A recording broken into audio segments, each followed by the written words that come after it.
अरे वाह, पुराना सोना कितना शुद्ध होता था ना दादी। सोना आज भी शुद्ध है, उस पर अगर हॉलमार्क अंकित है। आप भी ध्यान रखें, सोना हमेशा BIS प्रमाणित ज्वेलर से ही लें। बिल अवश्य लें और जांच लें कि बिल पर अंकित और आभूषण पर अंकित शुद्धता समान है। अधिक जानकारी के लिए लॉग ऑन करें BIS.gov.in पर। देश की नई दिशाएं, तरक्की की नई राहें, नाबार्ड। दुकान बहुत खाली खाली लग रही है। अब का बताएं भैया, दुकान भरे में पूंजी लागत है। तुम स्वरोजगार क्रेडिट कार्ड क्यों नहीं बनवा लेते? स्वरोजगार क्रेडिट कार्ड? हाँ, वो गरीब आदमी जिसके पास अपना रोजगार है और जो थोड़ी बहुत बचत कर सकता है, इस कार्ड के माध्यम से अपनी क्षमता के अनुरूप बैंक से ऋण प्राप्त कर सकता है। क्या कह रहे हो भैया? स्वरोजगार क्रेडिट कार्ड बनाओ, अपना व्यवसाय आसानी से चलाओ। ये सूचना नाबार्ड द्वारा जनहित में जारी। नमस्कार, आकाशवाणी चंडीगढ़ से प्रादेशिक समाचारों के साथ मैं पंकज धीमान। कोरोना वायरस के नए स्वरूप ओमिक्रॉन को देखते हुए आपसे अपील है कि सतर्क रहें और पूर्ण टीकाकरण कराएं और 15 से 18 वर्ष के किशोरों सहित अन्य लोगों को टीका लगवाने में मदद करें। सुरक्षित रहने के लिए इन 3 सरल उपायों का पालन अवश्य करें। मास्क पहनें, 2 गज की सुरक्षित दूरी बनाए रखें, बार बार हाथ धोने और साफ सफाई का ध्यान रखें। कोविड संबंधी किसी भी जानकारी और मार्गदर्शन के लिए राष्ट्रीय हेल्पलाइन नंबर 011239784046 और 1075 पर संपर्क करें। सबसे पहले पेश है मुख्य समाचार। प्रधानमंत्री नरेंद्र मोदी ने कहा कि देश को विकासशील टिकाऊ माहौल पर ध्यान केंद्रित करना चाहिए। मुख्यमंत्री मनोहर लाल ने कहा कि यूक्रेन में हरियाणा के 1800 विद्यार्थियों में से 1234 विद्यार्थी वापस आ गए हैं। हरियाणा के राज्यपाल बंडारू दत्तात्रेय तथा गुजरात के राज्यपाल आचार्य देवव्रत ने रोहतक के दयानंद मठ में आर्य समाजी नेता पंडित लेखराम आर्य को श्रद्धांजलि दी और भारत ने श्रीलंका के खिलाफ 2 टेस्ट मैचों की श्रृंखला का पहला मैच 1 पारी और 222 रन से जीत लिया है। अब समाचार विस्तार से। प्रधानमंत्री नरेंद्र मोदी ने कहा है कि देश को विकासशील टिकाऊ माहौल पर ध्यान केंद्रित करना चाहिए जो व्यापक अर्थव्यवस्था की दृष्टि को समर्थन दे, कचरे को धन में बदले और हरित विकास को प्रोत्साहित करे। उन्होंने कहा कि प्रत्येक शहर को व्यापक अर्थव्यवस्था को मजबूत करने के लिए आधुनिक कचरा प्रबंधन प्रणाली विकसित करनी चाहिए और हर एक शहर में आधुनिक जल शोधन यंत्र होना चाहिए। प्रधानमंत्री ने पुणे में मुल्ला मुत्ता नदी को प्रदूषण मुक्त करने की परियोजना का नींव पत्थर रखने के अवसर पर यह बात कही।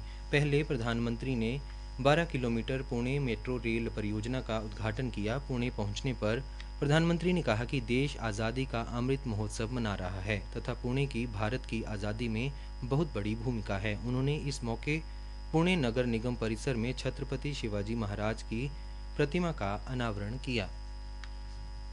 हरियाणा के मुख्यमंत्री मनोहर लाल ने कहा कि यूक्रेन में हरियाणा के 1800 विद्यार्थी थे, जिनमें से कल तक 1234 विद्यार्थी वापस आ चुके हैं। उन्होंने बताया कि कुछ लोग बॉर्डर पर हैं, उन्हें लाया जा रहा है और कुछ दिल्ली तथा मुंबई पहुंच गए हैं।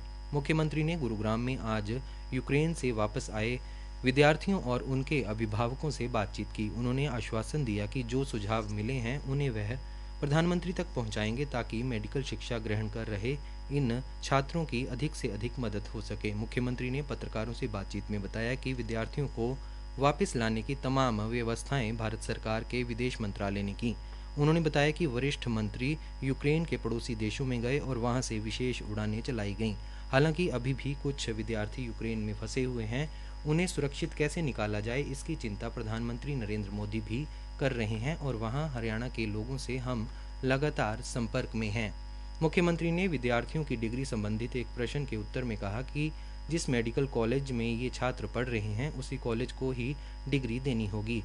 जिन छात्रों का समय बहुत कम रह गया है उन्हें डिग्री कैसे मिले इसके बारे यूक्रेन में स्थिति सामान्य होने पर ही बातचीत की जाएगी। इस अवसर पर मुख्यमंत्री के साथ पटौदी के विधायक सत्य प्रकाश जरावता, बीजेपी जिला अध्यक्ष गार्गी कक्कड़ भी उपस्थित थे। प्रादेशिक समाचार आकाशवाणी चंडीगढ़ से प्रसारित किए जा रहे हैं।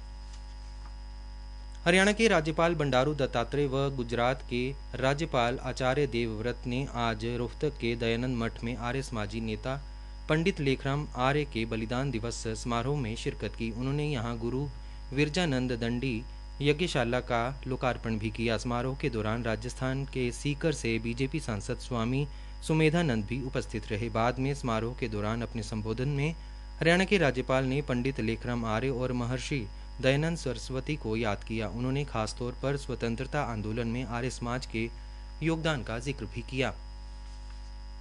हरियाणा के कृषि मंत्री जेपी दलाल ने बताया कि 8 मार्च को कुरुक्षेत्र विश्वविद्यालय में प्राकृतिक कृषि यानी जहर मुक्त खेती पर एक कार्यशाला का आयोजन किया जाएगा। इसमें गुजरात के राज्यपाल आचार्य देवव्रत, हरियाणा के मुख्यमंत्री मनोहर लाल, सांसद, विधायक व सभी जिलों के उपायुक्त व कृषि विभाग के वरिष्ठ अधिकारी भाग लेंगे। उन्होंने कहा कि अगर खेतों में बिना दवाई और खाद से अच्छे उत्पाद तैयार किए जाएंगे तो निश्चित ही राष्ट्रीय और अंतर्राष्ट्रीय बाजारों में फसलों के अच्छे दाम मिल पाएंगे। आज़ादी के अमृत महोत्सव के तहत सूचना जनसंपर्क एवं भाषा विभाग द्वारा भिवानी में स्थित सरल केंद्र परिसर में कल से 9 मार्च तक प्रदर्शनी लगाई जाएगी। भिवानी नगराधीश विजय कुमार यादव ने बताया कि आज़ादी के अमृत महोत्सव के तहत प्रदेश भर में जिला मुख्यालय पर प्रदर्शनी का आयोजन किया जा रहा है, जिसके माध्यम से लोगों को देश की आज़ादी में अपना योगदान देने वाले महान स्वतंत्रता सेनानियों के बलिदान की जानकारी दी जाएगी। आज फरीदाबाद में भी आज़ादी के अमृत महोत्सव के तहत मुख्यमंत्री अंत्योदय परिवार उत्थान मेले का आयोजन किया गया। भारी उद्योग एवं ऊर्जा विभाग के केंद्रीय राज्य मंत्री कृष्णपाल गुर्जर व हरियाणा के परिवहन, खनन एवं कौशल विकास मंत्री मूलचंद शर्मा ने आज बल्लभगढ़ में लगभग 10 करोड़ के विकास कार्यों की सौगात जनता को समर्पित की। श्री गुर्जर ने कहा कि फरीदाबाद को वडोदरा, दिल्ली, जेवर एयरपोर्ट, 4 राष्ट्रीय राजमार्गों के साथ जोड़कर फरीदाबाद को चहुमुखी विकास की ओर अग्रसर करने का प्रयास किया जा रहा है। भारत ने श्रीलंका के खिलाफ 2 टेस्ट मैचों की श्रृंखला का पहला टेस्ट मैच 1 पारी और 222 रन से जीतकर 1-0 की बढ़त बना ली है। मोहाली में खेले गए पहले क्रिकेट टेस्ट मैच के तीसरे दिन श्रीलंका की टीम अपनी दूसरी पारी में सिर्फ 178 रन ही बना सकी। भारत ने कल अपनी पहली पारी में 8 विकेट खोकर 574 रन बनाकर पारी घोषित कर दी थी। श्रीलंका की टीम कल अपनी पहली पारी में 173 रन बनाकर आउट हो गई थी और इसने फॉलो ऑन के बाद अपनी दूसरी पारी खेलनी शुरू की। श्रीलंका की टीम दोनों पारियों में सिर्फ 352 रन ही बना सकी। महिला क्रिकेट विश्व कप में न्यूजीलैंड में भारत ने अपने पहले मुकाबले में पाकिस्तान को 107 रन से हरा दिया। भारत ने 7 विकेट पर 244 रन बनाए। स्मृति मंधाना, स्नेह राणा और पूजा वस्त्राकर ने पारी का स्कोर 240 के पार ले जाने के लिए अर्धशतक लगाए। राणा और पूजा ने 7वें विकेट के लिए शतकीय साझेदारी की। राजेश्वरी गायकवाड़ ने 4 विकेट लिए, जबकि झूलन गोस्वामी और स्नेह राणा को 2-2 विकेट मिले। पाकिस्तान की टीम 37 ओवर में 137 रन बनाकर आउट हो गई। केंद्रीय खेल मंत्री अनुराग ठाकुर ने भारतीय महिला क्रिकेट टीम को उनकी जीत पर बधाई दी। एक ट्वीट में ठाकुर ने कहा कि यह एक बढ़िया प्रदर्शन और विश्व कप की शानदार शुरुआत थी। कैथल में आज़ादी के अमृत महोत्सव के अंतर्गत हरियाणा अनुसूचित जाति वित्त एवं विकास निगम द्वारा वर्तमान वित्त वर्ष के दौरान अब तक जिला के 150 युवाओं को स्वरोजगार शुरू करने हेतु 93,02,000 रुपये का ऋण उपलब्ध करवाया गया है। उपायुक्त प्रदीप दहिया ने बताया कि हरियाणा अनुसूचित जाति वित्त एवं विकास निगम द्वारा अनुसूचित जाति के युवाओं को स्वरोजगार शुरू करने के लिए ऋण उपलब्ध करवाया जाता है।